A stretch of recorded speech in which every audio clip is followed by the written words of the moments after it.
By broadening your horizons, he ventured, what I meant is that education will give you a sense of the world's scope, of its wonders, of its many and varied ways of life. Wouldn't travel achieve that more effectively? Travel? We are talking about horizons, aren't we? That horizontal line at the limit of sight? Rather than sitting in orderly rows in a schoolhouse, wouldn't one be better served by working her way toward an actual horizon, so that she could see what lay beyond it?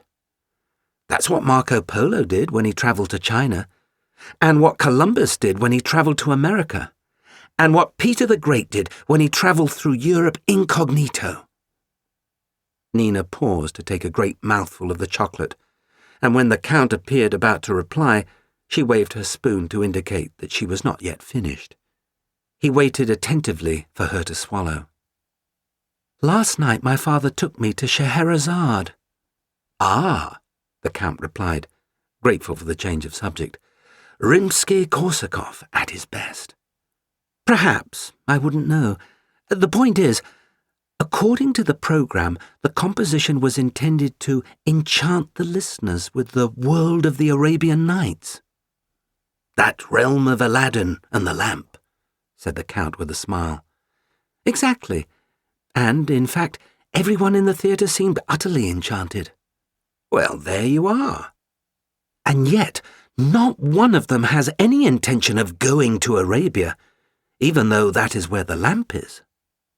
By some extraordinary conspiracy of fate, at the very instant Nina made this pronouncement, the accordion player concluded an old favourite, and the sparsely populated room broke into applause.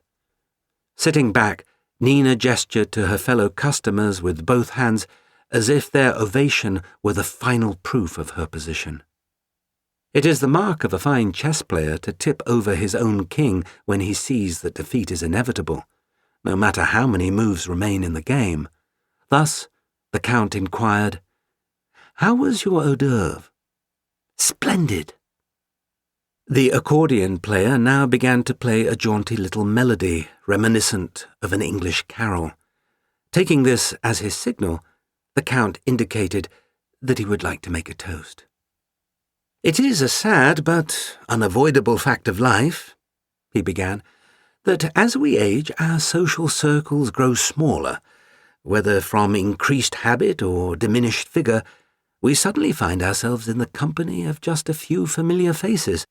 So I view it as an incredible stroke of good fortune at this stage in my life to have found such a fine new friend." With that, the Count reached into his pocket and presented Nina with a gift.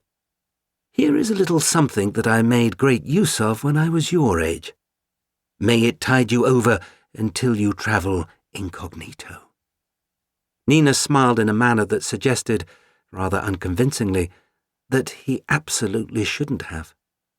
Then she unwrapped the paper to reveal the Countess Rostov's hexagonal opera glasses. "They were my grandmother's," said the Count. For the first time in their acquaintance, Nina was struck dumb.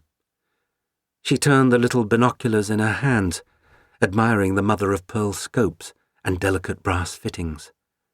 Then she held them to her eyes, so she could slowly scan the room. "You know me better than anyone," she said after a moment. "I shall treasure them to my dying day." That she had not thought to bring a present for the Count struck him as perfectly understandable. After all, she was only a child, and the days of unwrapping surprises were decidedly behind him. "It's getting late," said the Count.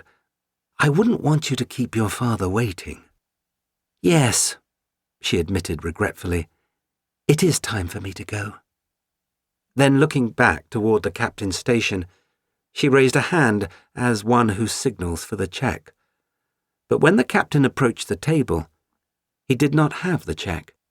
Instead, he had a large yellow box tied with dark green ribbon. "Here," Nina said, "is a little something for you, but you must promise that you will not open it until the stroke of midnight."